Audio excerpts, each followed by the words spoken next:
Qué bueno, nos saludamos. Gracias. Es un agrado estar con ustedes, mis queridos amigos. Cuando la gente dice cosas buenas de mí, me parece que estoy en mi funeral. Es como me dijo un viejo predicador hace muchos años: cuando quieras escuchar decir cosas buenas a la gente, vete al cementerio. No me gusta ir a los cementerios, pero a veces, por circunstancias muy particulares, tengo que ir. Y sinceramente es verdad. En el cementerio todos los muertos son buenos. Y yo le agradezco mucho a Pastor Julián la presentación, porque eso de alguna manera ablanda al público. O sea, como me tiraron a los leones acá, nadie sabe quién soy. Entonces el crédito que da la palabra del pastor me ablanda el camino para que ustedes de alguna manera hagan más aceptable mi presencia aquí. Yo estoy tremendamente feliz de verles, de estar acá en la ciudad de Yanquihue, después de una larga ausencia por las epidemias. Viajamos mucho, pero las epidemias nos han tenido rezagados más de un año. Y hemos retomado, a contar de agosto del año pasado, una fuerte actividad misionera. Así que es una alegría para mí estar con ustedes, tener la alegría de presentarles el mensaje del Señor, ver a varios amigos que nos hemos saludado a la distancia, y gracias, Pastor Fernando, también por convocar la reunión a esta conferencia tan especial. Y aquí al frente tengo dos amigos de siempre: don Luis Caravante, pastor de la iglesia en Valdivia, y su esposa, que nos han distinguido con su amistad y cariño durante una larga y bendecida comunión con el Señor. Así que ellos han venido para recibir la palabra, y seguramente hay otras personas que también han sido mencionadas. Muchas gracias por estar aquí. Son 4 conferencias distintas, una de otra, y justamente porque la idea es presentar un panorama bastante amplio de esta excelente realidad que es el escenario profético. Y cada predicador tiene sus extravagancias, y yo por naturaleza soy extravagante, anómalo. Por lo tanto me considero alienígena. La expresión alien, de donde viene la alienígena, se traduce como extranjero, y la iglesia es extranjera. No somos de este mundo, somos todos extraterrestres. Y yo particularmente, dentro de estas extravagancias, sobre todo en el campo profético, porque hay mucha especulación en este campo, la verdad es que de repente escucho predicadores que están dentro de este campo apocalíptico y que son tipos extraordinarios, muy reconocidos en diversas partes del mundo, pero todos especulan. Entonces yo me animo con ese tipo de gente. Digo, si estos locos que están en el primer nivel son especuladores, ¿cuál es el problema que yo también haga lo mismo? Total, son cuestiones imposibles de comprobar, porque son todos futurismos puros, donde la Biblia te da un amplio margen para moverte sin salirte del cauce. Entonces, en ese vaivén de la interpretación, que es muy común en este campo profético, porque no es una cuestión de doctrina establecida, sino que son cuestiones que dentro del futurismo de la historia permite justamente esa flexibilidad en la interpretación. Así que yo me siento muy libre en este campo, que es lo mío, y sinceramente estoy complacido de estar con ustedes. Vamos a hacer la lectura del texto bíblico y arrancamos con la conferencia de esta noche.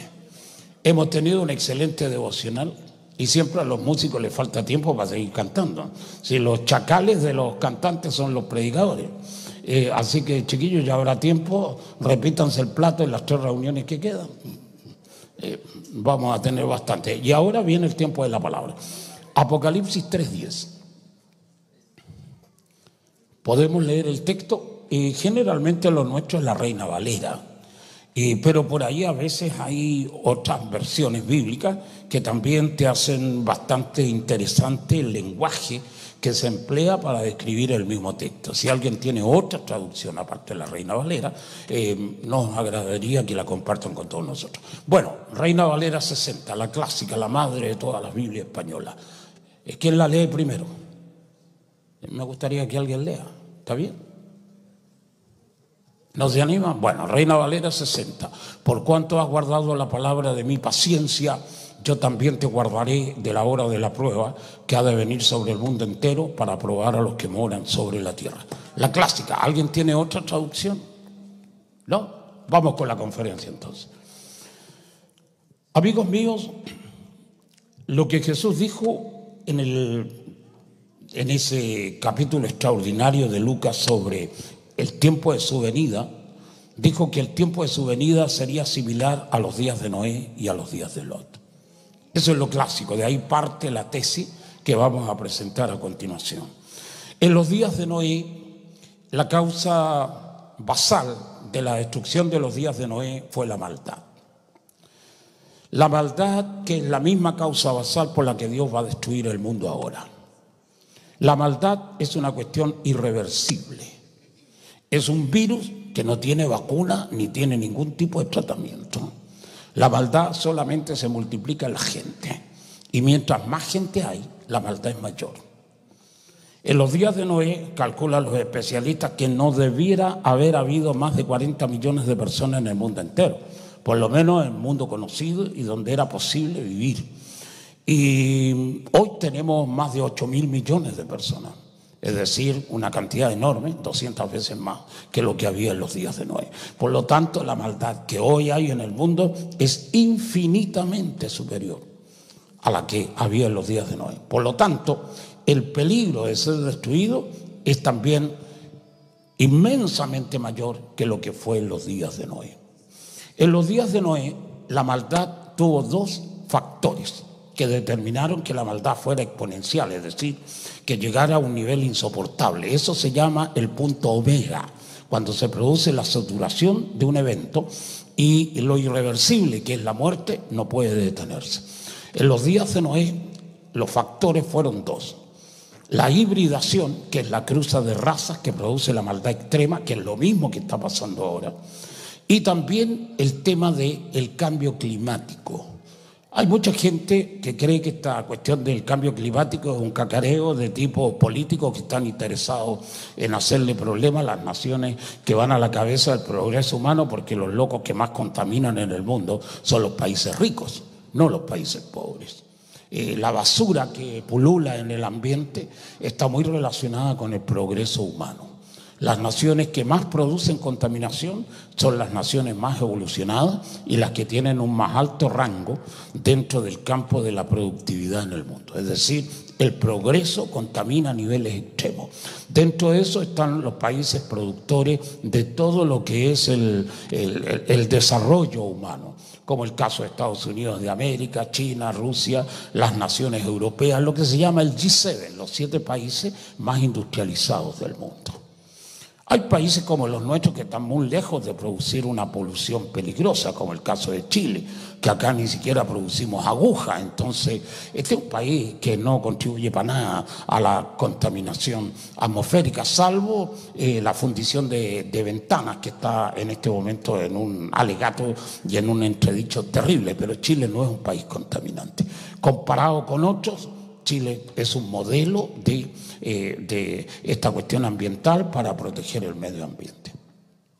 En los días de Noé, el problema mayor fue justamente este tema del cambio climático. El cambio climático afectó en los días de Noé, igual que ahora, el tema del oxígeno en la atmósfera.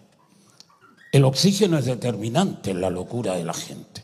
Si hay poco oxígeno o la calidad del oxígeno es malo en la atmósfera, la situación del comportamiento de la gente se va a niveles extremos de destrucción, porque el oxígeno es el elemento que alimenta el cerebro humano, y cuando de alguna manera el cerebro humano está afectado por la mala calidad del oxígeno o está en un nivel inadecuado para poder producir la oxigenación de las neuronas, siempre la gente termina enloqueciendo.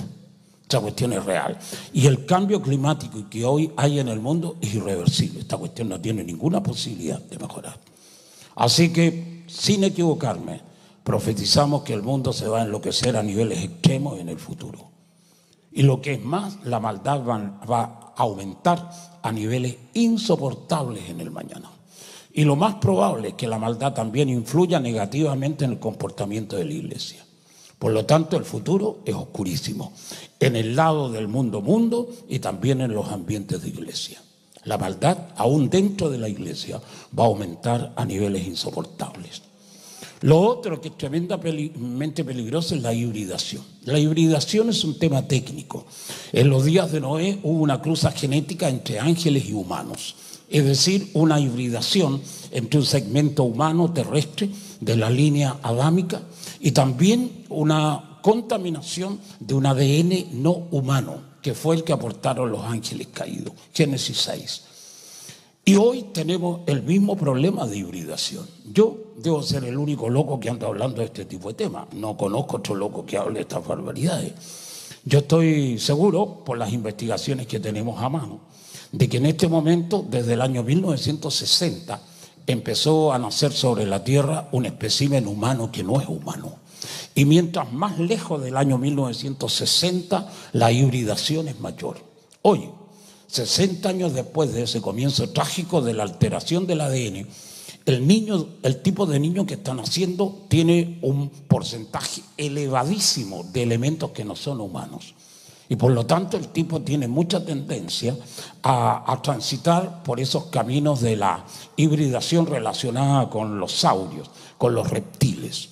Para la gente que estudia este tipo de temas y que lee literatura sobre el tema, sobre todo de David Icke, que es el mejor exponente de esta tesis de los reptilianos, sabrán y habrán conocido justamente este tipo de propuestas. Y hay gente que investiga en este capítulo y dicen que desde siempre el mundo ha estado gobernado por una especie de raza de hombres lagartos, de hombres que no son enteramente humanos y que representan lo que se llama la simiente de la serpiente. La simiente de la serpiente aparece por primera vez en el Génesis, en el relato canónico del libro de Génesis, en los primeros capítulos, donde Dios mismo le dice a la serpiente que pondrá enemistad entre su simiente, es decir, que la simiente tiene la capacidad de generar hijos, de reproducirse, y la simiente de la mujer, que es Eva. Estas dos simientes, igual que la parábola del trigo y la cizaña, son las dos constantes en los universos. Esa diferenciación no solamente existe en la Tierra, existe en todos los mundos donde hay vida como la conocemos aquí. Por lo tanto, hay tipos buenos que no se llaman buenos sino justos, y están los malos en el otro extremo de la clasificación humana. Y es como siempre digo, al medio, entre los justos y los malos, están los pecadores. Esta es una tesis que siempre he presentado y que indudablemente es conflictiva, pero aparece en el capítulo 1 de los Salmos.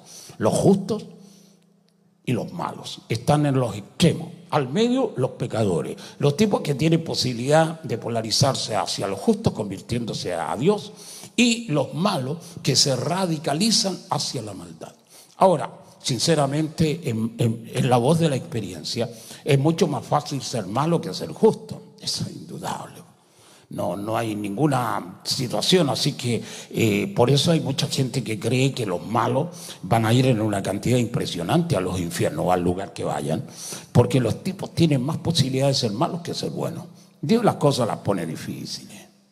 Y siempre le digo a Dios, Señor, usted hace difícil que le caigan clientes, porque cada vez el precio para el producto que usted vende es mayor. Y es cierto. Para ver a Dios tenés que tener limpio corazón. Y esa cuestión le cuesta hasta a los ángeles tener un corazón limpio. Imagínate a locos como nosotros. Sin santidad nadie verá al Señor. Dispara a Dios con fuerza. Como si fuera poco, el justo con dificultad se salva. ¿Dónde entrará la obra del impío y del pecador? Y no solo eso, la senda es angosta y la puerta es estrecha. Por lo tanto, los gordos no tienen ni una posibilidad de entrar. Entonces las cuestiones se complican. Y el diablo la hace fácil. El diablo te pasa un cheque en blanco y te dice al final, cuando te vaya a llevar la carroza, por esta pay tu firma por lo que hayas consumido. Te la hace fácil. El diablo nunca te dice cuánto te va a costar seguir la senda que trazó la maldad. En cambio, Cristo ataca desde el primer instante y señala el precio de lo que cuesta seguir a Cristo. Si alguno de ustedes quiere ser mi discípulo, olvídese de sí mismo, niéguese a sí mismo, tome su cruz cada día y sígame. Venga en pos de mí. difícil. Por eso en estos ambientes generalmente de evangelización, la cuestión evangelizadora, como son ustedes, son una iglesia evangélica misionera, y hay gentes acá que están dentro de ese campo de evangelización, se les hace difícil presentar el evangelio original, auténtico, con la demanda, porque el evangelio auténtico es brutal: arrepentidos y convertidos. Si los tipos no reúnen esos dos índices, están muertos. Y el arrepentimiento verdadero, la única evidencia de un arrepentimiento verdadero y de una conversión genuina, muchachos, se llama cambio. Si no hay cambio en estos pájaros, no hay nada en la gente. Podéis tener cabezas, multitudes, tipos de todos colores, los pelos o sin pelo, no importa, da lo mismo. Pero si los tipos no tienen cambio, están muertos. No tienen ni una esperanza. Ahora, decirle eso a la gente de entrada es brutal. Por eso yo no soy evangelista, estoy en el rango de los profetas. Y a los profetas no les interesa que la gente sea salva.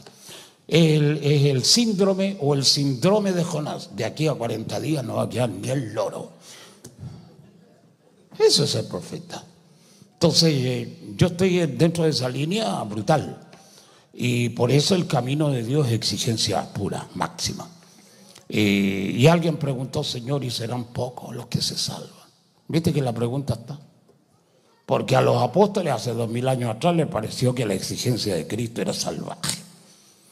Y el Señor les dice: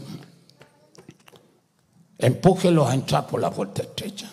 Que esa es la labor de los pastores, de todos ustedes que son pastores. Recuerdo la escena de un metro japonés en Tokio, donde en la hora peak la gente abarrota los andenes de ese metro de Tokio, y los guardias, para hacer que entre más gente, le ponen la pata en la espalda a los tipos que están en la última línea y lo empujan para adentro. Los locos quedan con la nariz topándose en el vidrio del otro lado. Eso es forzarlos a entrar por la puerta estrecha. Ahora, para que un pastor haga eso con gente como ustedes es difícil, ¿eh? Porque los tipos se revientan, pues. Y entonces la gente va para otro lado, a otro lugar donde lo empujen menos nomás. Y así estamos. La sal, muchachos, definitivamente la sal está perdiendo su sabor. Y el problema cuando la iglesia pierde la sal, que es el cloruro de sodio, el signo evidente de la sal, después esa cuestión no se puede recuperar. Cuando la iglesia pierde la identidad, pierde el propósito, pierde la declaración de principios, deja de ser leal a la palabra de Dios, está muerta, no tiene esperanza. Es como yo predico mucho entre segmentos pentecostales, así como ustedes, que a veces disimulan su pentecostalismo, pero de algunas maneras tienen rangos. Y entonces les digo siempre, calentar a un pentecostal que se ha enfriado es una de las cuestiones más difíciles que hay. Porque un loco que alguna vez estuvo encendido y después empezó a apagarse a poco, para calentarlo de vuelta tendría que incinerarlo nomás, a lo bonzo. No te queda otra esperanza. Porque la experiencia te demuestra que esa cuestión es casi irreversible, volver a la temperatura que alguna vez se tuvo en el alma. Por eso la recomendación para los pentecostales o gente como ustedes que están a medio camino es que nunca se enfríen. Porque para volver a encenderlos es un trabajo casi imposible. Así que aviva el fuego del don de Dios que hay en ti. Deja que Dios sople en tu corazón y aunque las cosas sean difíciles, vamos a tener que hacer lo que Dios ha ordenado. Vamos a ajustarnos a su palabra. Por eso, volviendo al tema principal, el de la maldad, es una cuestión extrema. La maldad es una situación irreversible en el mundo. Y esta cuestión no va a parar. Cada vez va a haber gente más mala, tipos más perversos, con eventos más catastróficos en el mundo entero y aquí, en nuestro país, en Chile. Porque la maldad es una cuestión inherente a la vida del ser humano. En los días de Noé, la maldad llegó a niveles extremos, exponenciales, a una saturación del aguante de esta cuestión de soportabilidad que Dios podría tener con los pecadores. Y comenzó a aparecer la solución final, que es el exterminio, que es lo mismo que Dios va a hacer ahora. Y el problema fue que esta cruza genética que fue degenerando la raza adámica hasta convertirla en una cuestión que era absolutamente contraria a la voluntad de Dios, empezó a nacer sobre la tierra, igual que ahora, un espécimen humano que no era humano y que los tipos no tenían ni espíritu ni tenían alma. En la tesis religiosa nuestra hay 3 niveles: cuerpo, alma y espíritu. El espíritu es el neuma, lo más interior de la constitución del hombre y de la mujer. Y cuando se pierde el espíritu, que está recubierto por el alma, se pierde la conexión con Dios y la posibilidad de salvación.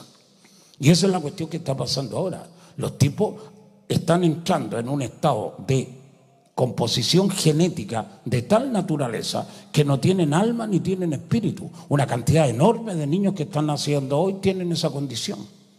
Por eso los tipos nacen malos. Antes de tomarse el primer biberón ya están condenados. Nacieron condenados, porque no tienen el elemento que les permite comunicar con la divinidad, del switch que les permite la eternidad.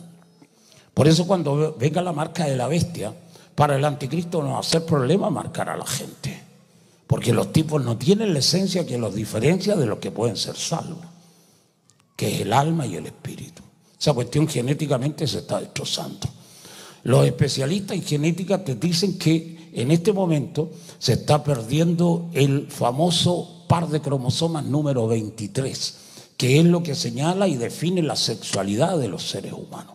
Cada vez los críos que están naciendo son más híbridos. Yo hablo mucho sobre este tema genético porque es la cuestión principal de toda la tesis.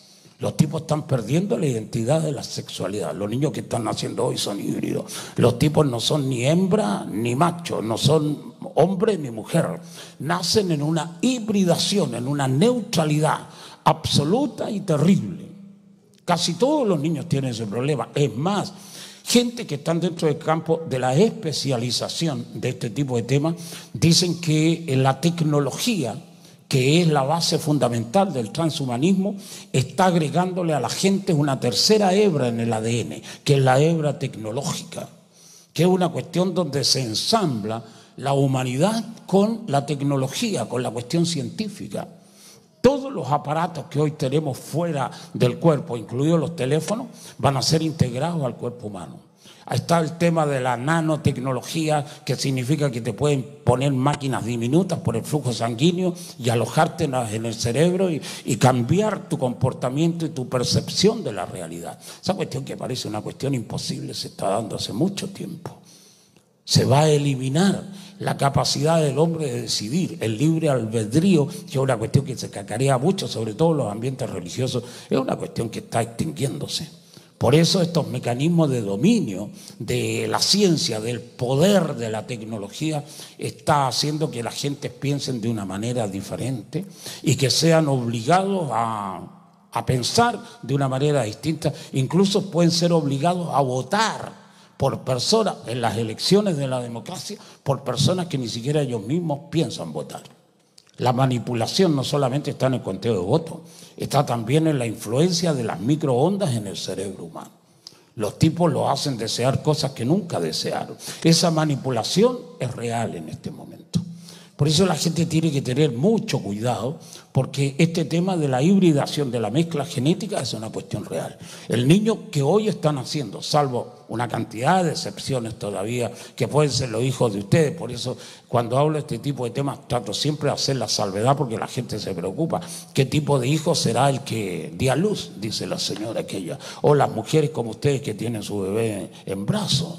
Eso está por verse, porque la dirección que va a tomar el alma humana en el futuro se ve a los 12 años de edad. Hasta ahora son todos niños mimosos, incluidos los tuyos, que parecen angelitos, pero espérate cuando cumplan 12, ahí vaya a ver si son ángeles o son demonios. Esa es la verdad dura y cruda como la estás escuchando. Porque la primera etapa de la sexualidad es la pubertad. Y esa cuestión es el momento álgido cuando se dispara. Es una bifurcación de camino, al lado derecho o al izquierdo. Los tipos se vuelven oscuros o se vuelven luminosos. Los niños. Hay que esperar hasta los 12 años. Por eso la Biblia te advierte: instruye al niño en su camino, porque aun cuando fuere viejo, no se apartará de ese camino. Este es el tiempo terrible y espantoso, muchachos. Estamos viviendo el final de los tiempos. Esta cuestión es espantosa.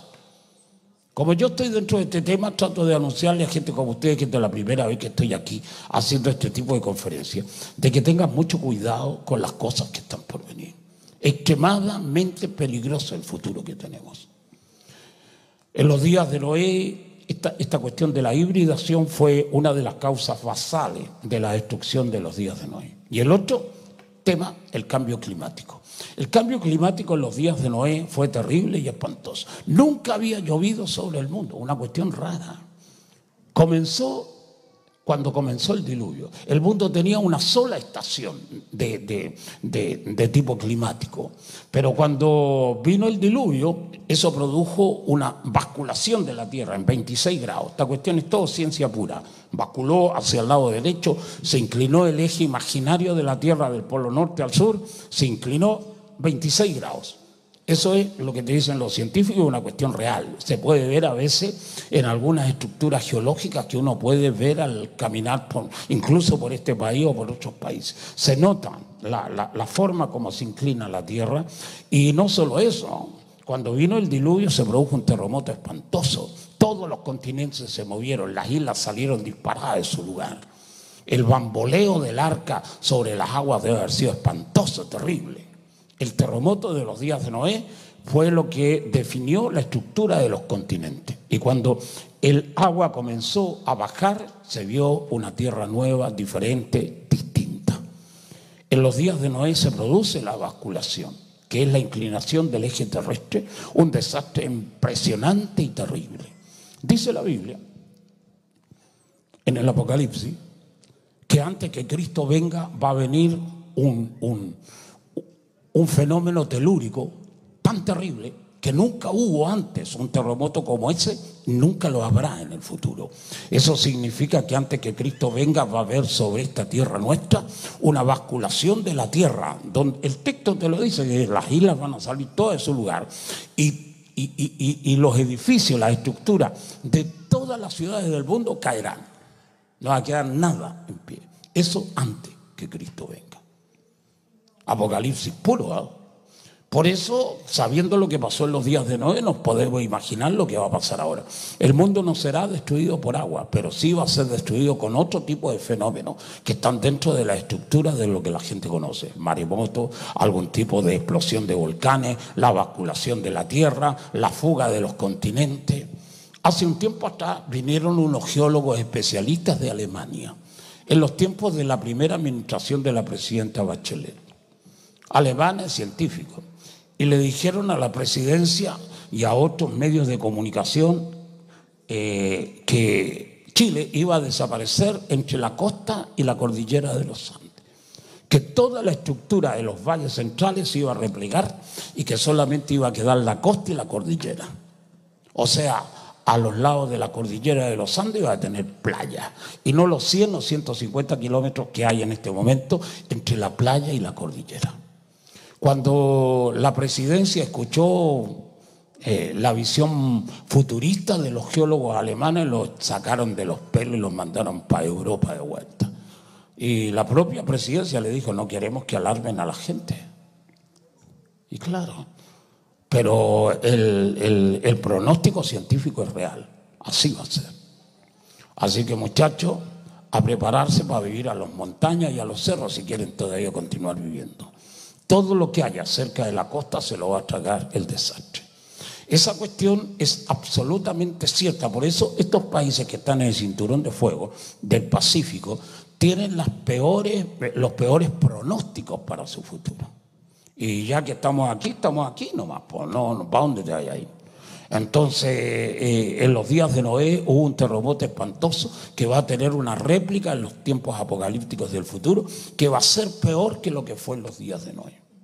La maldad es la misma causa por la que se va a destruir el mundo ahora, y es una cuestión irreversible, no hay esperanza. Y el niño que están haciendo hoy tiene una hibridación, tiene un compuesto genético que no es enteramente humano, y hay una gran cantidad de elementos que no son humanos. Hay una situación con esto de la genética, que es una cuestión que siempre se discute y que evidentemente dentro de estos campos evangélicos nuestros es difícil de aceptar, que las fuerzas demoníacas tienen sexualidad y tienen capacidad reproductiva. A la gente siempre le ha parecido raro esa aseveración, pero es real. Las fuerzas diabólicas tienen sexualidad, hay elementos femenino y masculino entre las fuerzas oscuras y tienen la capacidad de reproducirse. No solamente entre ellos, aunque prefieren la hibridación con seres humanos. Por eso desde tiempos inmemoriales han habido antecedentes de que las fuerzas oscuras, estas fuerzas que llamamos espíritus inmundos, diablos, demonios de todo tipo, tienen la capacidad de aparearse generalmente con hembras más que con machos para tener una nueva descendencia sobre la tierra.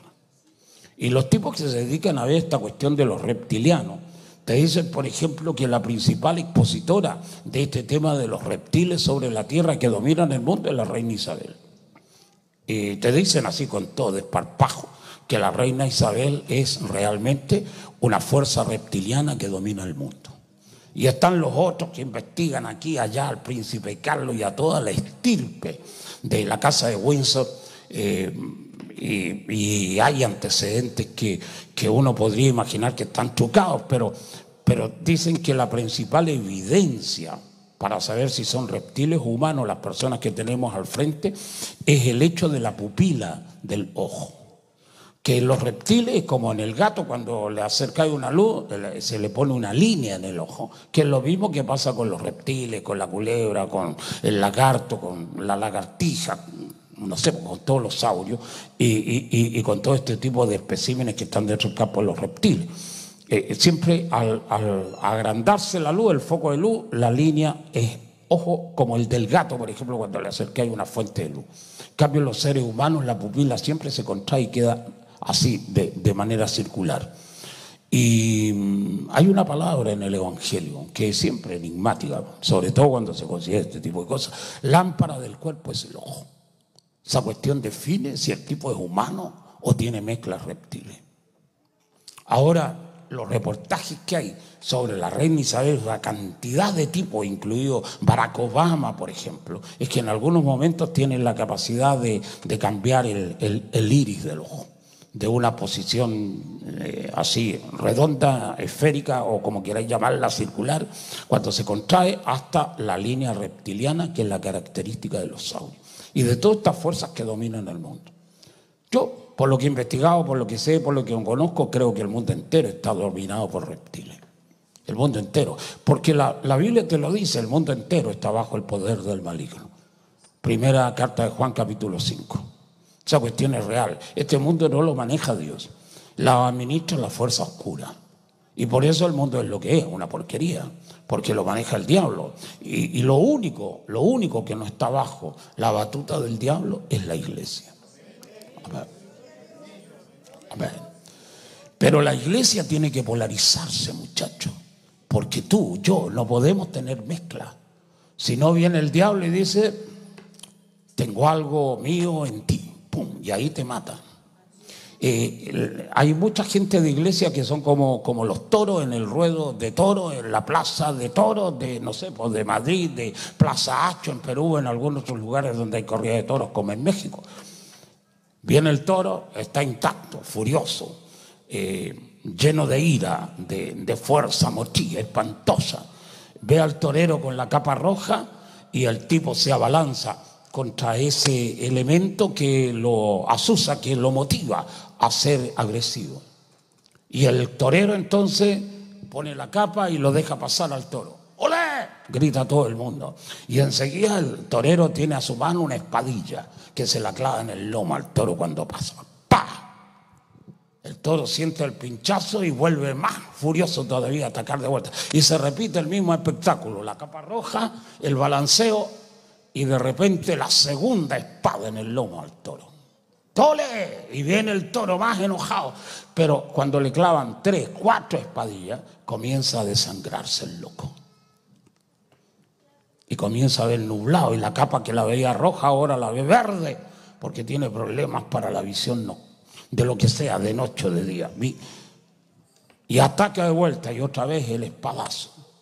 Hasta que al fin dobla las rodillas de las patas delanteras y el torero viene y con una espada especialmente diseñada se la clava en la zona del cerebro. ¡Pah! Se acabó el toro. Vienen 2 caballos con sus respectivos jinetes, le amarran de las patas traseras al toro y se lo llevan enseguida a la fiambrería para sacarle las gónadas y convertir eso en un salchichón afrodisíaco que levanta mejor que el Viagra a la gente en sus actividades sexuales. Ese es el fin del toro. Y después de eso venga el salame serrano, venga el salame español de la mejor calidad. No hay salame más tremendo y más fortificante que el salame de toro recién muerto. Hasta ahí no más llegaste. La iglesia está en ese proceso. La fuerza de la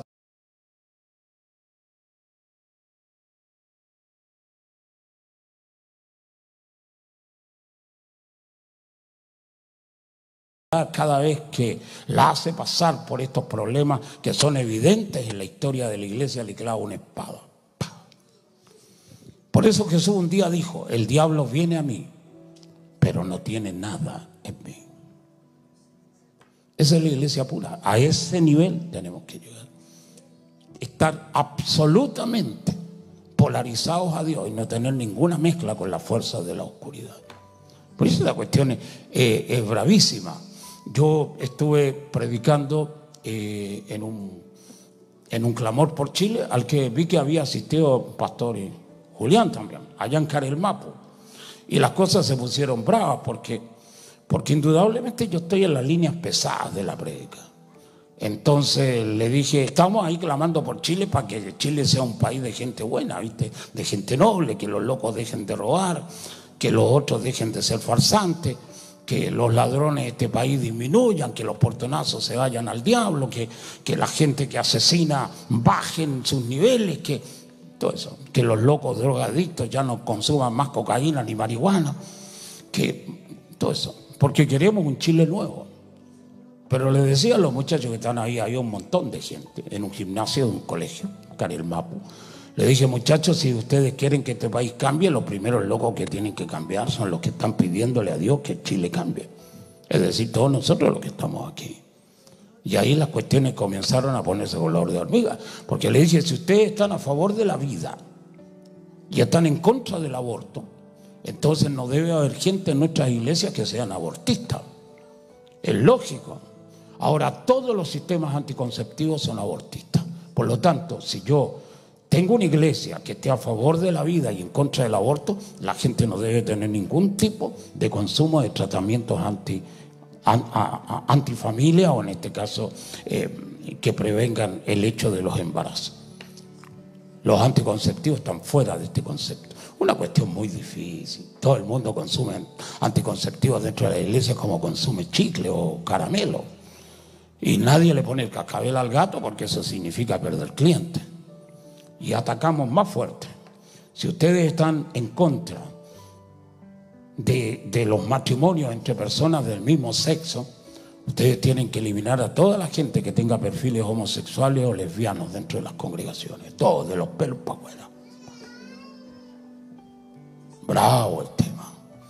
Y si ustedes apoyan el matrimonio como Dios manda, no pueden haber dentro de la iglesia personas que vivan en concubinato, amancebados, o que tengan amantes, o que tengan esa tendencia de cambiar pareja cada cierto tiempo. Esa cuestión no puede ser dentro de la iglesia evangélica si la iglesia defiende el matrimonio y la familia como Dios manda.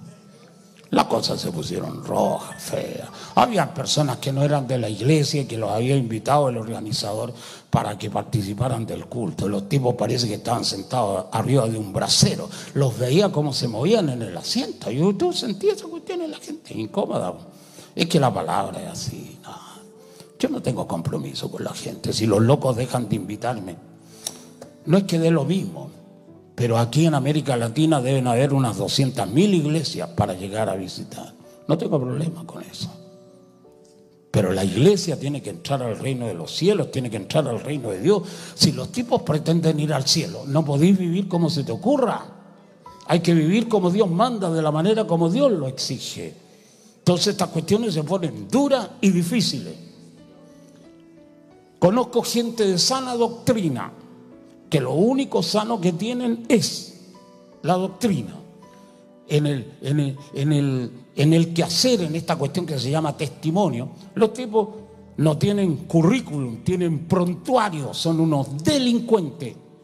Y están dentro de las iglesias, a veces gobernando las iglesias, manejando las iglesias, con un descaro impresionante. A nadie le importa ninguna cuestión que tenga que ver con el pudor o la vergüenza. No, unos descarados de primera. No puede ser.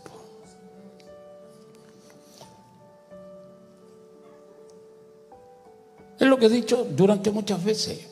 La primera autoridad de este país, de la presidencia de la República, los tipos viven así, en adulterio, amancebados, no se han casado. ¿Qué mensaje le está dando el presidente de la República de este país al resto de las chumbas aquí en esta nación? Que se puede vivir así como él vive. Ese es el mensaje. Que si la primera autoridad del país vive como se le da la gana, en contra de los mandamientos de Dios, entonces todo el país puede vivir así. Y esa cuestión es real. Entonces, cuando tú atacas esta cuestión de frente, te haces de un montón de enemigos. Indudablemente. La gente de las propias iglesias ya no te quieren ver de vuelta. Así pasa. Por eso el justo con dificultad se salva. Y todos los que quieran vivir santamente van a sufrir persecución. Y la persecución a la iglesia no va a venir por las hordas del anticristo, va a venir por la propia gente de las congregaciones que no van a soportar la sana doctrina. Y serán los tipos que te van a silenciar. A vos que sois predicador o que eres pastor, te van a dejar, te van a abandonar, te van a dejar tirado. Ese es el futuro. Y entonces uno tiene que tomar previsiones. Si queremos servir a Dios, lo vamos a servir en serio. Si queremos entrar al reino de Dios, a la eternidad, lo que se llama el reino de Dios, que es la eternidad, el tipo tiene que vivir una vida que le garantice que realmente va para allá. Y es como siempre digo, cuando uno como pastor soporta gente que viven de cualquier manera, el problema es cuando los locos mueren. ¿Qué vaya a decir del muerto? A lo mejor tenés que hacer lo que dije al comienzo. Todos los muertos son buenos y hablar cosas lindas o inventar historias, no. Aquí está el hermano Peter, que ha fallecido. Lamentamos la pérdida irrecuperable de personas como él. Nada, está contento que Dios se lo haya llevado. Lo que te amarga es que no lo haya hecho antes, Dios. Qué bueno que lo sacó en medio. Pero hay que hablar cosas buenas de los muertos porque tiene familias que vienen al oficio y la esperanza es que algunos de ellos, con el susto que tienen frente a la muerte, se conviertan. Porque el loco asustado es capaz de hacer cualquier juramento y de hacer cualquier promesa. Entonces los halláis ahí asustados a los tipos, para ponerle la pistola en la cabeza a ver si entran al cielo. No. Amigos míos, el evangelio cada vez se vuelve más complejo. Y el camino se hace más estrecho, más angosto y la puerta más estrecha. Por eso este es el tiempo de entrar a Dios, de volver a Dios con todo el corazón. Señor, vamos a dejar nuestros pecados, vamos a abandonar la maldad. Amén.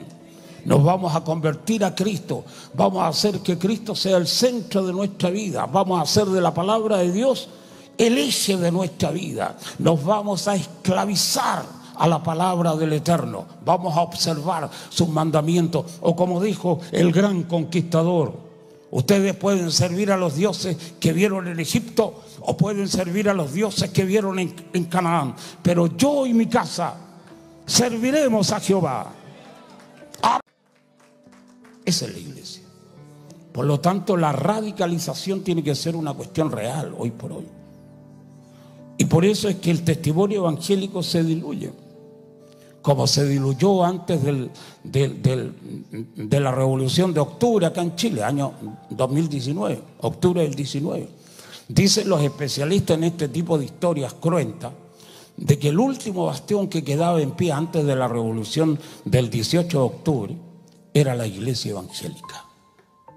La iglesia católica había caído, habían caído los pacos, habían caído los milicos, todos confesos de ser defraudadores del fisco y ladrones como gato y campo.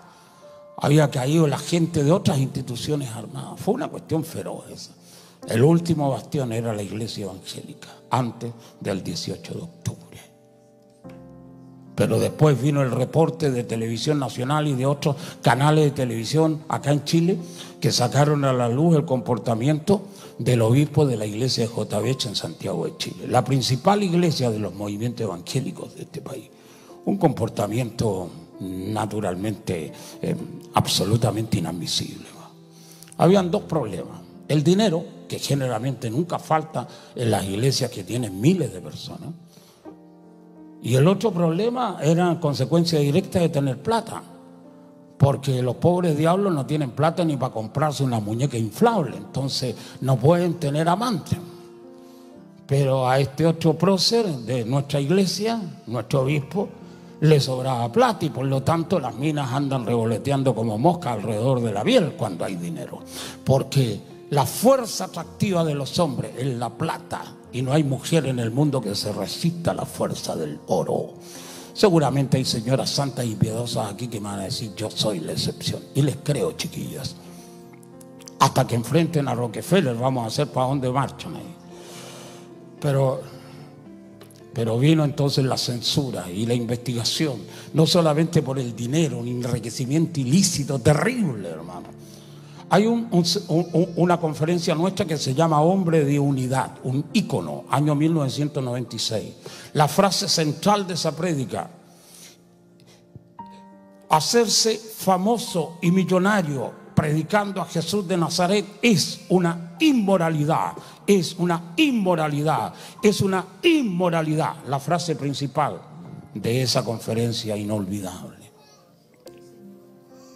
hecha en el Gabriela Mistral de ese tiempo, el Diego Portales, ante una cantidad de unos 4.500 pastores que vinieron de todo Chile, conferencistas de un montón de países del Oriente, de Europa, vinieron de América, de Estados Unidos, y en medio de esa gente se produce ese tema, Hombre de Unidad. Está en la YouTube.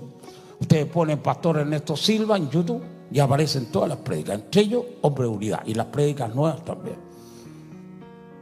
¿Por qué una inmoralidad hacerse rico y famoso predicando a Jesús de Nazaret? ¿Cómo puede ser que vos te volváis millonario predicando a Cristo? El que perdió todo, el que dejó todo, el que siendo rico se hizo pobre. ¿Cómo predicando a ese tipo de mensajero celestial la gente se enriquece? Y los otros se hacen famosos. O sea, cuando se juntan las dos cosas, la riqueza y la fama, esas cuestiones son extremadamente peligrosas.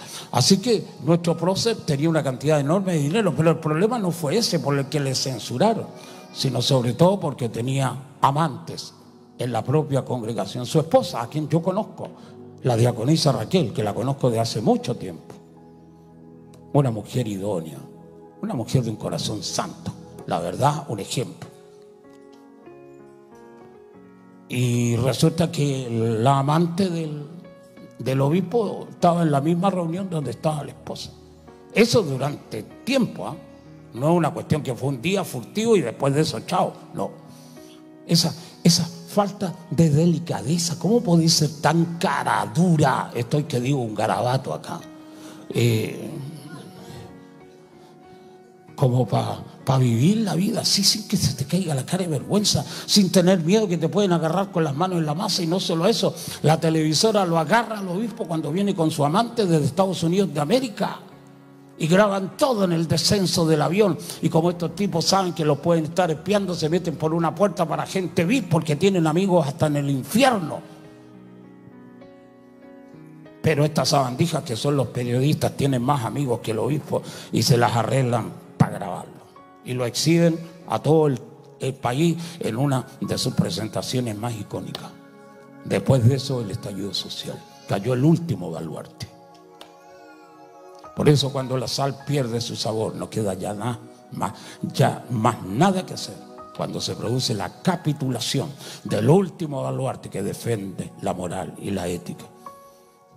Eso. Así que si ustedes caen, no hay esperanza, muchachos. Si yo caigo, no hay esperanza. Por eso tenemos la obligación moral delante de Dios de mantenernos con un testimonio limpio en el alma. Esa es la palabra. Amén. Amén. Es la iglesia, si no, no hay esperanza. Los días de Noé, la hibridación y después el cambio climático. volvamos otra vez al cauce principal. Hoy se están replicando las mismas cuestiones, está pasando exactamente lo mismo. Hay un cambio climático que está produciendo un mundo de gente mala, irreversiblemente malo. Por eso cada vez que se predica, cuesta más que la gente se convierta. Los tipos de corazón duro, te rebota la palabra, sentís como... incluso eso lo percibimos nosotros que somos predicadores en la propia iglesia, en gente como ustedes. ¿Tú crees que todo el mundo te aplaude y dice, a ver, pastor, estoy de acuerdo con usted? No, un montón de locos te bajan pulgar para abajo y salen antes que termine el mensaje y desde la puerta te dicen, afuera te la voy a dar, gordo. Yo he tenido experiencia que estoy predicando la palabra y la gente se para de entre la silla y me grita groserías para acá.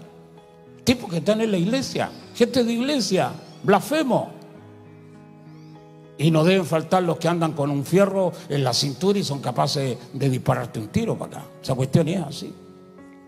Por eso la prédica es una cuestión peligrosísima hoy por hoy. Los días de Noé se replican ahora. Está volviendo un cambio climático feroz y terrible. Yo he estado en conferencias internacionales sobre cambio climático y efecto invernadero. Conferencias internacionales, en serio, chiquillo. Estuve en una conferencia donde el principal orador fue Al Gore, vicepresidente de los Estados Unidos de América. Al gringo lo vi a 1 metro de distancia y tuvimos oportunidad de saludar a un montón de gente importantísima en este país. La conferencia internacional fue en Casa Piedra, allá en Santiago de Chile, hace un tiempo atrás. Una cuestión impresionante, y en medio de todo ese grupo científicos de todo tipo, universidades, catedráticos venidos de otros lugares y de aquí mismo Chile, que te hablaban sobre el cambio climático, y uno de ellos nos habló acerca de que en la caja craneana hay 3 cerebros. El primer cerebro, el más chico y el más interior de todos, es el cerebro reptil. Lo recubre un segundo cerebro que es el cerebro de tipo límbico. Ese es el nombre que tiene en ciencia. Y el tercer cerebro es el neocórtex o la neocorteza, que es el cerebro con esos vericuetos y laberintos que aparecen en la fotografía de los científicos. Y dice el científico que dio la conferencia, de las muchas que hubieron, que el cerebro que más se expande, que el que más crece, es el cerebro primitivo, el cerebro reptil. El cerebro reptil en los seres humanos tiene solamente 2 impulsos, 2 instintos. Esa es la clasificación de la ciencia: el eros y el thanatos. El eros, lo erótico, la cuestión sexual desbordada. Y está también el thanatos, que es la muerte, la violencia, donde el tipo ve a un enemigo en cada persona de su género o con géneros de cualquier tipo. La violencia y la sexualidad se replica en el día de hoy. Dicen que el cambio climático está exacerbando el comportamiento sexual de la gente y está haciendo que la gente sea más violenta en el mundo. Y aquí en Chile parece que el cambio climático ha afectado más la cabeza de toda la gente, porque este país es un país insoportable en violencia. Son pocos los tipos pacíficos. Es cuestión de ver las noticias, te encontrás con una cantidad enorme de gente que por un bocinazo son los tipos capaces de bajarse con un fierro en la mano y reventarte el parabrisas del auto que tocó la bocina. Esa cuestión es así, la locura. Una cuestión espantosa, matar a la gente, como el loco que apuñaló a la enfermera, que es una de las noticias que más ha circulado en estos días. ¿Cómo puede la gente reaccionar así? Están los que matan, los portonazos, están los violadores en masa, se llama violación en manada, donde 2, 3, 4, 5, 10 monos agarran a una mina y la violan de manera brutal y salvaje. ¿Cómo le cabe en la cabeza a un tipo que esa es una cuestión delictiva extrema? Por eso la tesis es que a los malos hay que eliminarlos nomás, que estos locos son irrecuperables, que realmente hay que destruirlos, que debería haber una ley inmediata. El tipo cometió un pecado capital, tenéis que matarlo, pero antes que la sociedad se apiade de ellos, porque esa cuestión pasa cuando los juicios son largos, la gente termina apiadándose del victimario. En los tiempos de la ley de Moisés la cuestión era instantánea, a un loco lo agarraban en falta y lo eliminaban enseguida. Por eso hay un episodio en la Biblia donde Jesús aparece vinculado con esa mujer adúltera, así se llama el tema. Agarraron a la mujer pero no al tipo y la llevan para afuera de la ciudad para matarla a las pedradas. Ustedes conocen ese tema. Y Jesús entonces interviene, porque le preguntan, no es que él se haya puesto al medio, no, los tipos que la llevan para agarrar a Jesús en algún tipo de falta que pueda justificar después el asesinato de Cristo en la cumbre del Calvario, le preguntan: Señor, esta mujer ha sido agarrada infraganti en adulterio, ¿qué hacemos con ella? ¿La apedreamos? ¿O qué tú dices? La ley dice que hay que matarla a las pedradas. Y ahí viene la historia de Jesús. Es una cuestión impresionante, cómo Jesús se las arregla para salvar a la mujer. No es porque fuera buena la mujer, sino porque había un principio que restablecer, el valor de la vida humana. Y entonces viene el episodio. Jesús escribe en tierra, una cuestión enigmática, el texto no te dice. La gente supone, yo también supongo, de que escribía las macanas que se habían mandado los tipos que querían matar a la mujer. Es muy probable que se haya escrito. Y cada uno mirando por encima del hombro del nazareno descubre que ahí está su pecado. Porque esa cuestión es así, los locos que lanzan las piedras generalmente son más malos que el que van a matar.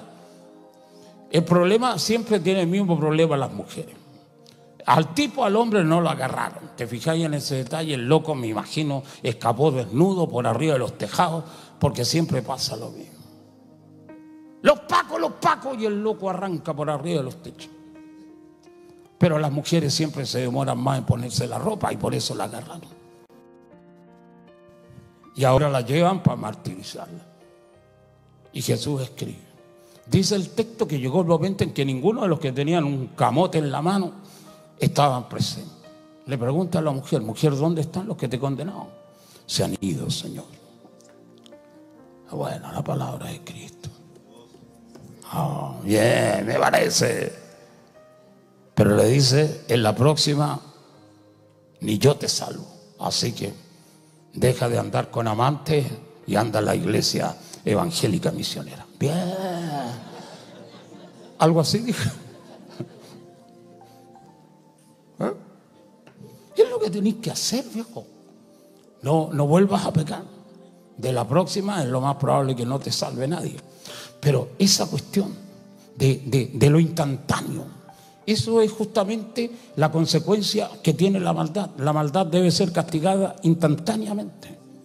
Y en la ley de Moisés era terrible. Incluso cuando un tipo, un hombre, una mujer, un hijo, le pegaba a la madre o al padre un cachetazo, al loco lo mataban enseguida. Imagínate, la ley brava, los pecados capitales, impresionante. Una cuestión terrible. En el adulterio penalizado de una manera extrema. Agarraban al hombre y a la mujer y a los dos los mataban. Pues si esa cuestión la aplicara hoy por día en nuestro país o en cualquier parte del mundo, la gente sería reducida seguramente a la quinta parte del globo terráqueo. Porque son muy pocos los locos que no cometen adulterio. Hombres y mujeres. Entonces la tierra se llena de pecado, de maldad, se llena de cuestiones que fastidian a Dios y que molestan a Dios. Todos contribuyen con algo, con alguna cuota de maldad en este tiempo terrible del final de los tiempos. La verdad, amigos míos, es que el mundo no tiene esperanza. Estamos todos muertos. Ahora, ¿quiénes pueden escapar de esta debacle? La gente que vive para Dios y que sirven al Señor. Esta cuestión del cambio climático que exacerba los instintos y las intenciones del cerebro reptil es una cuestión terrible.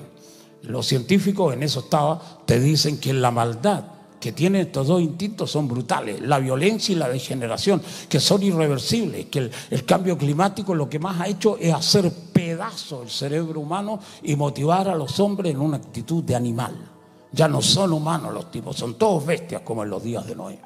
Y el que quiere ser humano, el que quiere temer a Dios, siempre es ridiculizado o de alguna manera estigmatizado como tipo que vive en otro mundo, que es viejo, que es anómalo, que realmente está en la era de las cavernas, que tipos como nosotros no debiéramos existir. Hay una gran cantidad de constituyentes que están haciendo la Constitución que son absolutamente enemigos de la iglesia evangélica.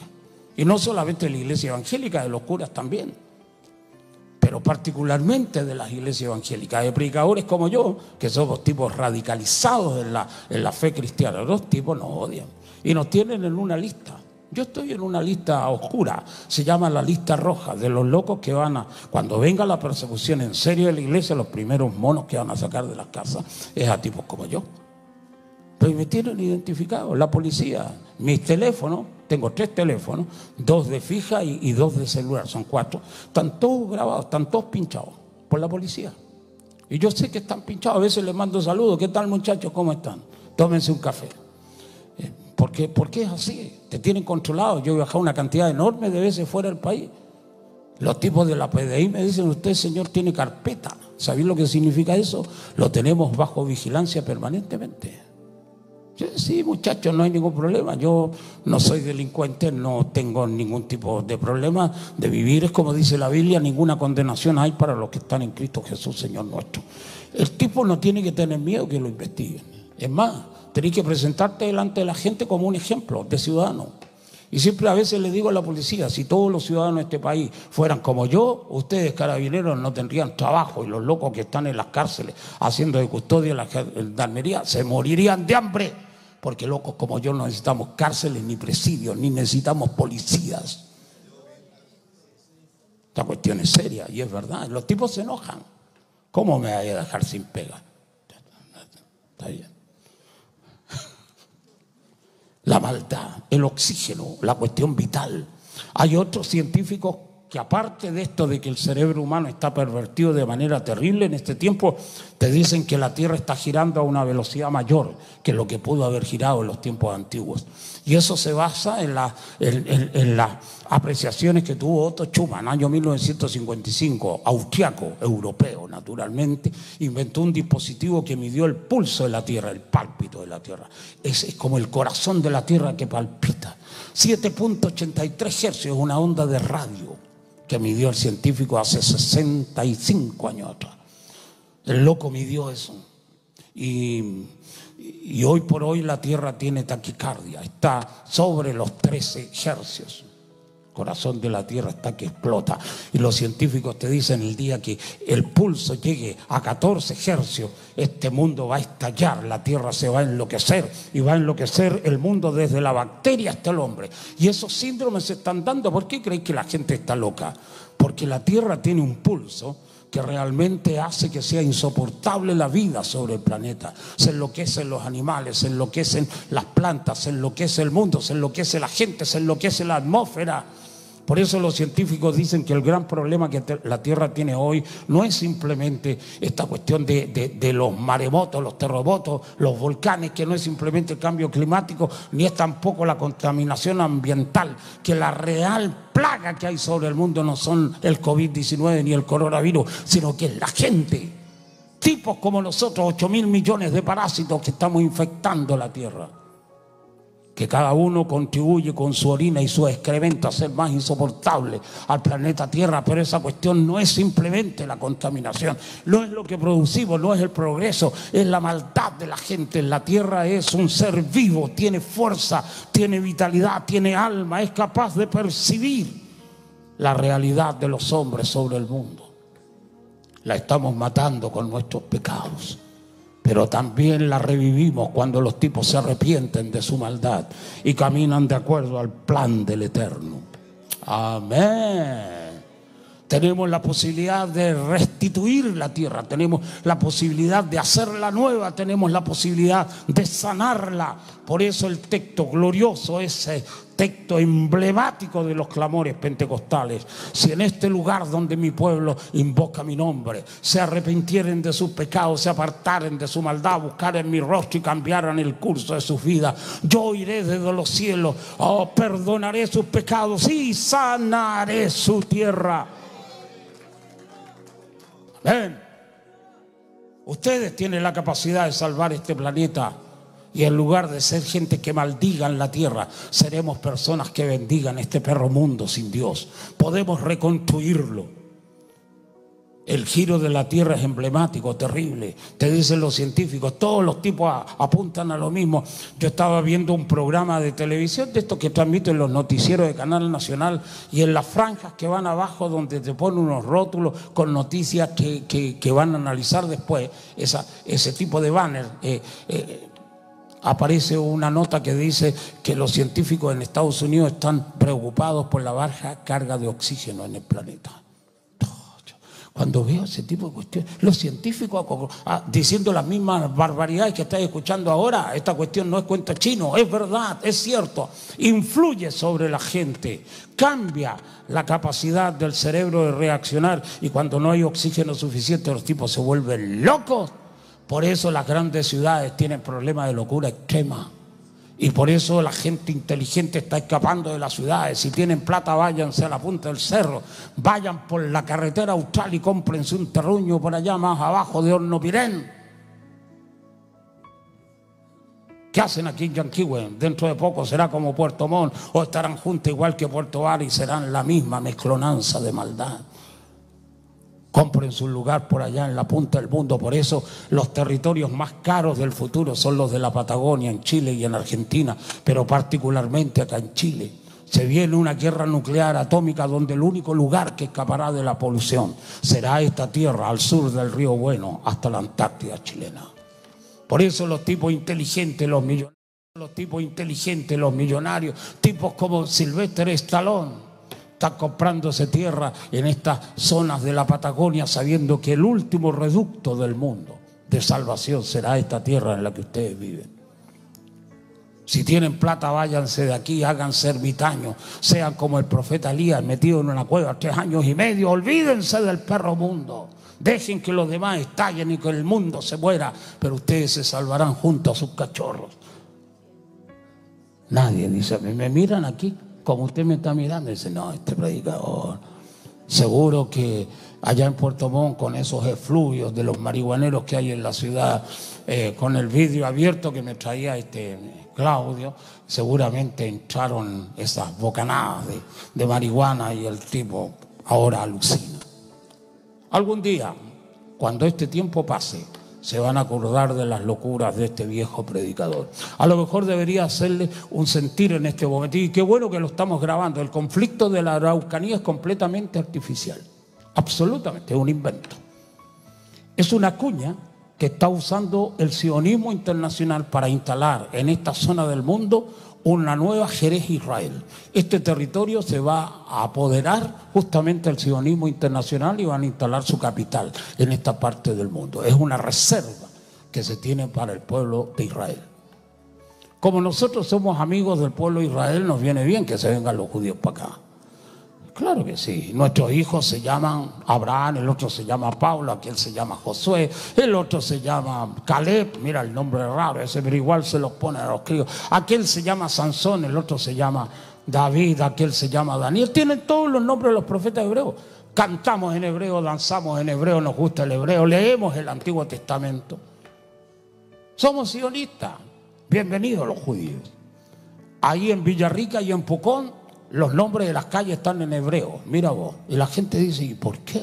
Bueno, y cuando viene el verano, sobre todo vienen inmigrantes judíos, son todos soldados, más de 4.000 cada año, vienen, aterrizan en Santiago y se van de camino hasta Temuco, Pucón, Villarrica, porque les interesa mucho el territorio y se mandan para abajo. La gente que transporta gente desde la isla de Chiloé para abajo con los transbordadores tienen una experiencia tremenda con este tipo de gente. Los tipos se están plantando en el mundo nuestro, acá en la Patagonia. Hace mucho tiempo atrás hubo un accidente de un fuego que se atribuyó a uno de los judíos que había quemado las Torres del Paine. Esa cuestión es real. Intervino la Cancillería, intervino el Estado de Israel y le pidieron a Chile que no tuvieran ningún tipo de represalia contra sus ciudadanos. Como aquí este mundo lo mandan los judíos, el tipo lo sacaron libre de polvo y paja. Y todavía se está recuperando las Torres del Paine. Esa cuestión es real. Chile se va a fraccionar en 3 pedazos, desde Arica a Copiapó, de Copiapó hasta el río Mayeco, que es justamente donde está Ercilla, que es el límite del pueblo mapuche, y todo lo demás para abajo, otro país. Esa cuestión es así va a pasar. A lo mejor la gente no cree, no importa, pero es la palabra profética, esta cuestión no va a fallar. El conflicto de la Araucanía es completamente artificial, tiene otros propósitos. Esta cuestión se va a durar mucho, seguramente más allá del año 40, pero en el albor del año 2050, esta cuestión va a tener otro destino. Y es probable que antes de esa fecha haya estallado una guerra atómica nuclear en el mundo entero que haga de este territorio el lugar más seguro del mundo. Esta información la tiene el Pentágono. Y son informes que se dan a veces de manera muy silenciosa en el primer momento, pero que después los medios de comunicación tienen acceso y la divulgan. Este tipo de noticias ha sido divulgado hace poco tiempo. Por eso es que la gente está tratando de apoderarse de la zona sur del mundo. El conflicto que hubo entre Chile y Argentina fue un conflicto artificial, orquestado por el sionismo internacional. Por eso cuando se hizo la paz entre Chile y Argentina en el año 78, intervino un cardenal, Antonio Zamoré, de orígenes judíos. Y fueron los tipos que hicieron que estos países se reconciliaran. Esa zona, Campo de Hielo Norte y Campo de Hielo Sur, son las zonas que tienen el acuífero más importante del mundo. Y en algún momento va a valer más caro un litro de agua que un litro de petróleo. El futuro del mundo es eso. Dicen los del Pentágono que todas las guerras del futuro se pelearán por el acceso al agua. Y Chile es un país que tiene un acceso impresionante al agua. Este país está en un peligro extremo. En algún momento van a haber potencias extranjeras que lo van a invadir para apoderarse de los recursos naturales. Esos países pueden ser Estados Unidos, pueden ser gente de Europa, pueden ser los rusos, los chinos, todos los que tengan potencia nuclear para amedrentar a un país como nosotros. Así que muchachos, vayan juntando cachantuno o alguna otra cosa, porque el agua del sur del mundo no la vamos a ver ni en la televisión. Ese es el futuro. La maldad, tratando de terminar porque tenemos un minuto para las 10. Va a venir un tema extenso y terrible, pero Dios nos puede guardar. Es nuestro único refugio. Que tus hijos sean hijos de bendición. Que tus nietos sean una familia bendita. No tengan miedo, pero hagan bien las cosas. Si quieren que Dios los proteja, van a tener que andar muy derechito con el jefe. Porque la palabra de Dios lo garantiza. Si ustedes viven bajo la palabra de Dios, Dios los guardará. La Biblia dice que Dios honra a los que lo honran. Esta es la palabra. Luego de esta breve oración que voy a hacer, donde invocamos el texto de los salmos protectores, va a venir nuestro pastor don Fernando Paredes y va a hacer la palabra de consagración a nuestro Señor en el curso de nuestras vidas. Permanezcan sentados, por favor, pero levante su mano en el lugar donde está. Esta es la palabra protectora. Alzaré mis ojos a los montes. ¿De dónde vendrá mi socorro? Mi socorro viene de parte de Jehová, que hizo los cielos y la tierra. No dará tu pie al resbaladero, ni se dormirá el que te guarda. He aquí no se adormecerá ni dormirá el que guarda a Israel. Jehová es tu protector, Jehová es tu sombra a tu mano derecha. El sol no te fatigará de día, ni la luna de noche. Jehová te guardará de todo mal, Él guardará tu alma. Jehová guardará tu salida y tu entrada desde ahora y para siempre. No tendrás temor de espanto nocturno, ni de saetas que vuelen de día, ni de pestilencia que ande en oscuridad, ni de mortandad que en medio del día destruya. Caerán a tu lado 1000 y 10.000 a tu diestra, mas a ti no te tocará. Por cuanto has puesto a Jehová, que es mi esperanza, al Altísimo por tu habitación, no te sobrevendrá mal, ni plaga tocará tu morada, porque el que habita al abrigo del Altísimo morará bajo la sombra del Omnipotente. En el nombre de Jesús nuestro Señor. Amén. Aleluya. Aleluya. Porque el Señor nuestro Dios Todopoderoso reina.